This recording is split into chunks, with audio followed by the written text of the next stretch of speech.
আজকে আপনাদের একটা চুনো মাছের রেসিপি দেখাবো, যেটা ভাত রুটির সাথে খেতে দুর্দান্ত লাগে। প্রথমে বড় বড় সাইজের চুনো মাছ আমি নুন আর হলুদ ভালো করে মাখিয়ে রেখে দিয়েছি।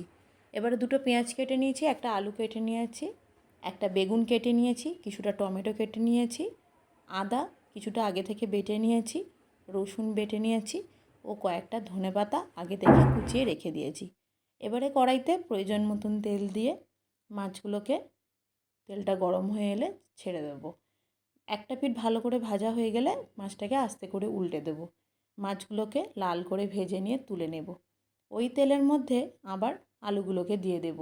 সামান্য পরিমাণে নুন ও হলুদ দিয়ে ভালো করে নেড়েচেড়ে লাল করে ভেজে নিয়ে তুলে নেব। একই রকমভাবে বেগুনগুলোকেও নুন ও হলুদ দিয়ে লাল করে ভেজে নিয়ে তুলে নেব। এবারে কড়াইতে প্রয়োজন মতন তেল দিয়ে দেব তরকারিটা করার মতন। সামান্য পরিমাণে কালো জিরে দিয়ে পেঁয়াজগুলোকে দিয়ে দেব। পেঁয়াজগুলো লাল করে ভাজা হয়ে গেলে তার মধ্যে রসুন বাটাটাকে দিয়ে দেব। কিছুক্ষণ নাড়ানোর পরে টমেটো কুচোনোটাকে দিয়ে কিছুক্ষণ নাড়িয়ে চাড়িয়ে এবার দিয়ে দেব আদা বাটা।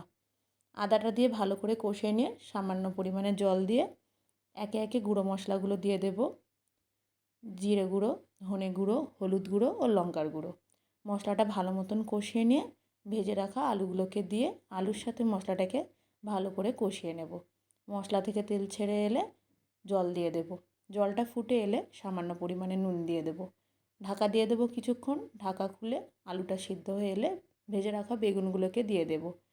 নাড়িয়ে চাড়িয়ে নিয়ে তার মধ্যে দিয়ে দেব মাছগুলোকে। মাছের সাথেও এবারে কিছুক্ষণ ঝোলটাকে ভালো করে ফুটিয়ে নেব। ঝোলটা একটু মরে এলে উপর থেকে কুচনো ধনেপাতা ছড়িয়ে দেব। কিছুক্ষণের জন্য গ্যাসের ওভেনে রেখে দেব। এইভাবে শুকনো শুকনো করে একেবারে নামিয়ে নেব চুনো মাছের ঝাল। এটা একবার খেয়ে দেখবেন, এটা ভাত রুটির সাথে খেতে দুর্দান্ত লাগে।